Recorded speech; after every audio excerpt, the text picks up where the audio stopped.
I just want to tell you a few doozies from last night's Democrat presidential debate. To be perfectly honest, I didn't watch it. I just watched little highlights today.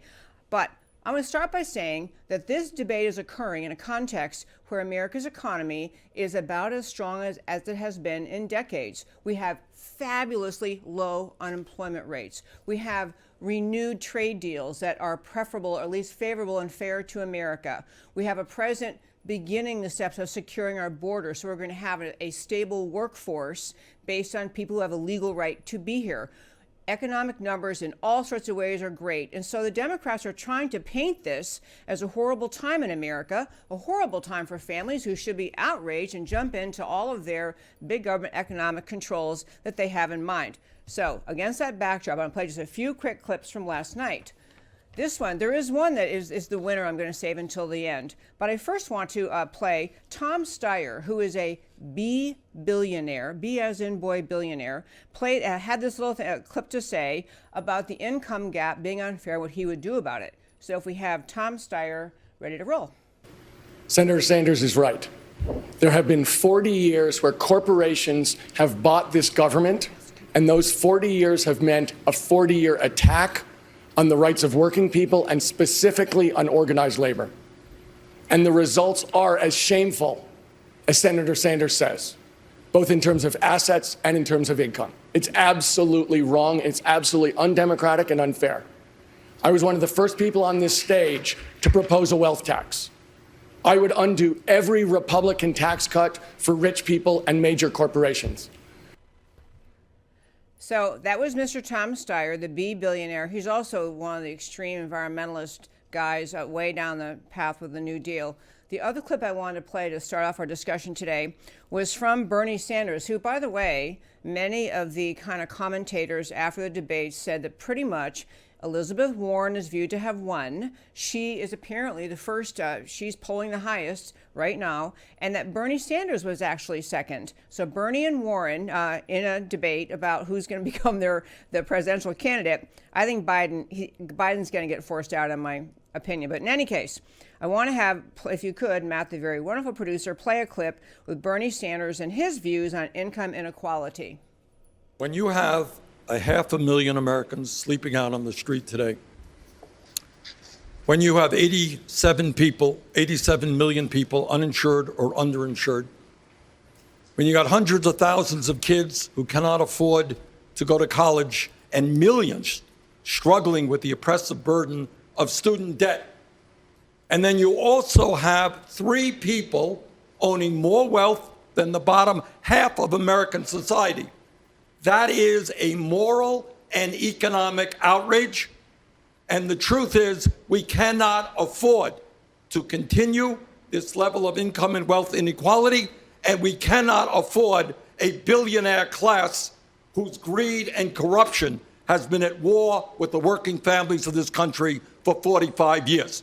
So if you're asking me, do I think we should demand that the wealthy start paying, the wealthiest, top 0.1%, start paying their fair share of taxes so we can create a nation and a government that works for all of us? Yes, that's exactly what I believe. I meant to tell you, the question posed to him was, Senator Sanders, you previously said you think that there should be no billionaires in America. Do you really believe that? Is your tax system designed essentially to eliminate all billionaires? That's the question he was answering. Well, it's a really interesting thing because these 2 questions that we just played, the answers played by the candidates, ties into the guest we have joining us today in studio, the co-author of Socialism Sucks, because I really want to talk about the popularity of socialism among millennials and trending today among Americans overall, and how valid or invalid are these concerns that the Democrats are posing, essentially arguing that the income inequality, wealth taxes. In fact, I meant to mention both Bernie Sanders and Elizabeth Warren are proposing massive wealth taxes. And to be clear what that means, it's not a high income tax rate.